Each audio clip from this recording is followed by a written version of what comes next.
Every living thing longs to be whole. Every living thing yearns to defy death. If from death you returned, yet the part you loved best did not, what then?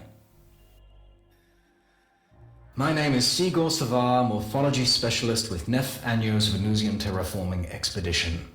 I was tasked with decoding the Orican gene record of what had once been a preserve, and reviving select specimens for study. This is an account of my encounter with lifeform VK-7, a larger-than-average Kavat specimen possessed of atypical behavioral characteristics. Specimen VK-7, unlike the others, did not come from a gene record. She was found, frozen, in a sealed closet close to the environmental control station. Her unassuming tomb for millennia. Here, then, was an intact example of Orican-era fauna. I was Corpus, a scientist second and a businessman first. VK-7, an Orican strain Kavat of unusual size and patterning. Well, I could think of several members of the nobility who would pay a fortune for such a thing, enough to buy a handsome slice of any planetoid of my choosing. I had the corpse laid on a dissection rack, ready for a full surgical examination. Then, like any animal dreaming, the paw twitched. I glanced at the vital scanner, expecting to see some anomalous electrical reaction taking place, contracting ancient muscles, but no. What I saw there was a beating heart. I did not revive specimen VK-7. Before my eyes, she willed herself back to life. It was the most beautiful thing I had ever seen. Some speak of feeling a connection to something greater than themselves, to which I laughed, as any right-thinking corpus would. Life is profit, profit is life. But in that moment, watching that animal claw her way out of death's dark pit, though I did not admit it to myself, something in me was forever changed. I found her sharp gaze unsettling. The way she would watch my every move from her cage unnerved me. When a visitor came, I would watch VK-7 studying their habits. In time, she came to anticipate regular arrivals, having memorized their schedules. On the morning of my 4th shift, I entered my laboratory to find her cage door open and VK-7 gone. One consequence of breathing life back into a world is unintentionally resurrecting life forms and viruses one finds less desirable. The infestation is both of those things. Reports returned of some hive sites found destroyed, and then of a large beast found at others. An animal intelligent enough to learn and react to corpus behaviors and patterns. Some claimed it had learned to measure ammunition expenditure to better attack when a target was most vulnerable. Needless to say, almost none who attacked the beast survived.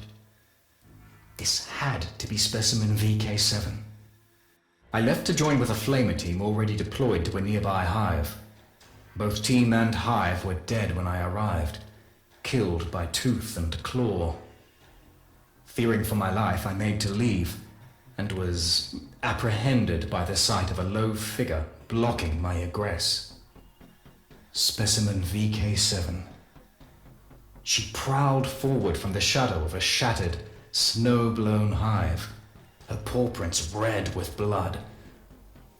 I made to open a comm channel to request assistance.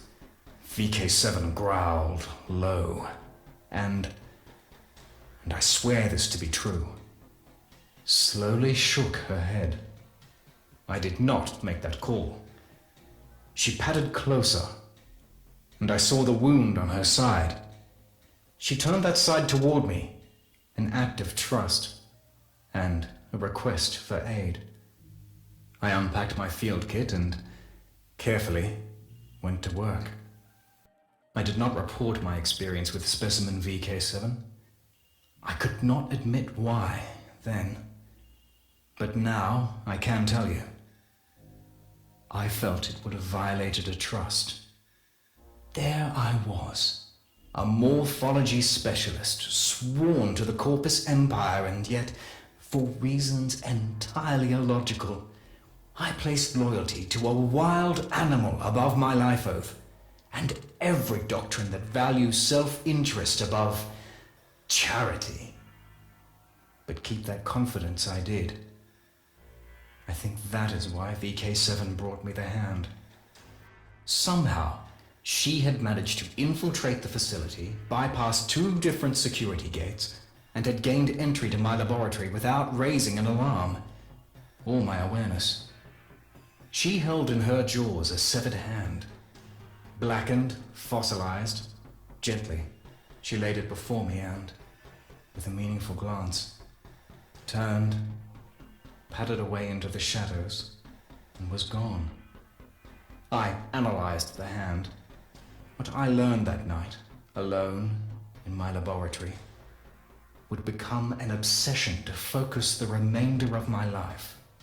The hand was of Orican construction, emphasis on that last word. Whoever the original possessor had been, they were born of no mother. In the past, I had been privileged to read some of Alad V's treatises on warframes, and there could be no mistake. What I held was the hand of one of those very creatures, and one Aniocorp had no record of. Therefore, my first task was to extract a working blueprint, or as near as possible, from the sampled cellular makeup. One word recurred again and again. The word that had once been her name. Cora. Cora. I was convinced. Specimen VK-7 wanted Cora resurrected. Why else bring the hand to me? Why trust me with this sole remaining piece of a lost Orican warrior? The evidence of such rich, nuanced cognition on the part of an animal. That was the real treasure here. The value of which, I knew, would be lost on my superiors. VK-7 would be hunted down and, at best, captured for testing. At worst, well. Therefore, I told them none of this. To no avail. Specimen VK-7 was tracked to a box canyon 4.3 clicks south-southwest of the atmosphere processing station.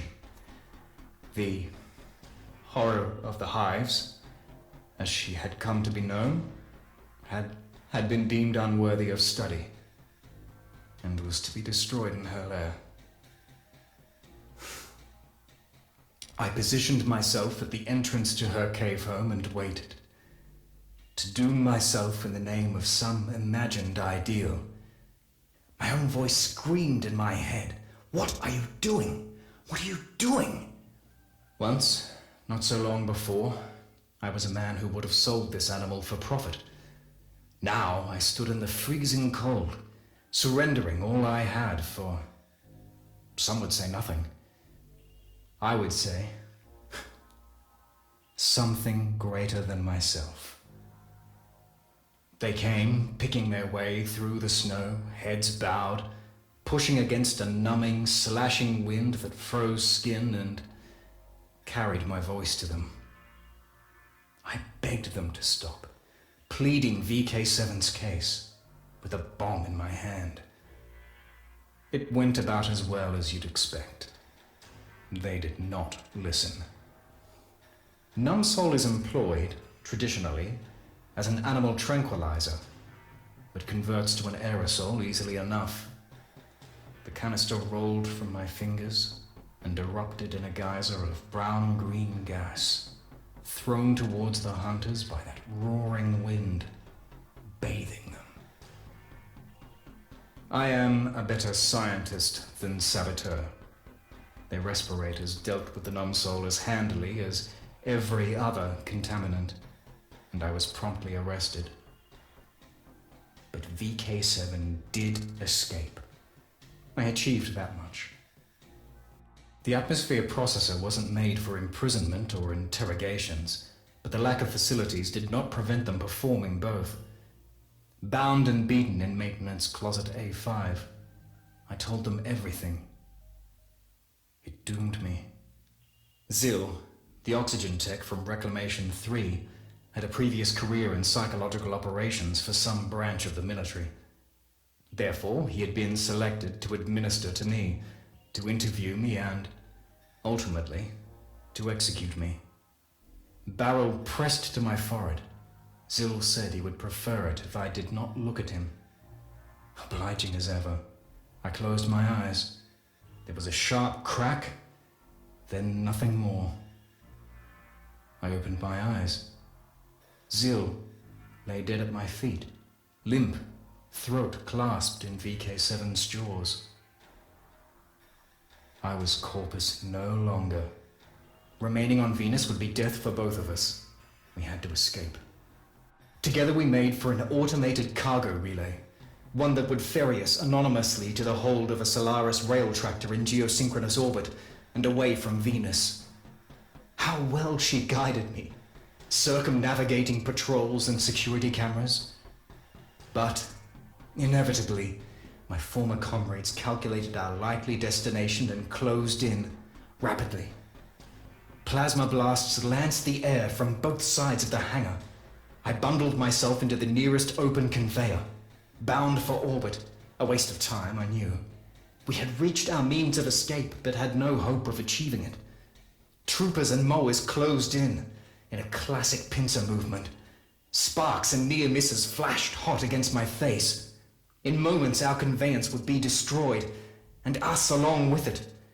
And my only thought was heartbreak for how badly I had failed her. In that final moment, VK-7 did something that will stay with me for the rest of my days. With one of her meaningful glances, the last we would ever share, she reared up and activated the conveyor. My pod's door slammed shut, and outside my viewport, she leapt toward the enemy. Before I could slap the release and free myself, the mag rails activated, and I was hauled out of the complex, skyward, and into orbit. Saved, leaving her behind. That was, well, many years ago now. I have spent my life attempting to locate Cora's remains.